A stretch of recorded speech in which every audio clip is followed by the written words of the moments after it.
எப்பவுமே மனதில் வைக்கணும், பெற்றோரானாலும் பிள்ளைகளானாலும் கணவனானாலும் மனைவியானாலும் நண்பர்களானாலும் யாருமே கடைசி வரை மரண நாள் வரை கூட வரவே முடியாது. அப்படி வரக்கூடிய ஒரே ஒருவர் இயேசு கிறிஸ்து தான். ஆண்டவர் மாத்திரம்தான் மரண பரியந்த நம்ம கூட இருக்க முடியும். என்றைக்குமே அதை நினைவில் கொள்ளுங்க. அந்த விசுவாசம் அதை அறிக்கை செய்து துதித்து கொண்டே இருந்தீங்கன்னா எத்தனை விதமான மரணங்கள் நம்முடைய குடும்பத்தில் நடந்தாலும் நம்மளுக்குள்ள பெரிய பாதிப்பை உண்டாக்காது. அப்படி இல்லாதனால தான் நிறைய பேர் பாதிக்கப்படுறாங்க. மனைவி இறந்துட்டாங்களே, கணவர் இறந்துட்டாங்களே, அதனால உண்டாகிற பாதிப்புனால நிறைய பேர் சோர்ந்து போறாங்க. அவங்களும் துக்கத்துல மரிச்சு போறாங்க.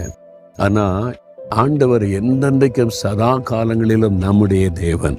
மரண பரியந்த நடத்துவார். நீங்க சொல்லுங்க, மரண பரியந்த இயேசு என் கூட இருப்பார்.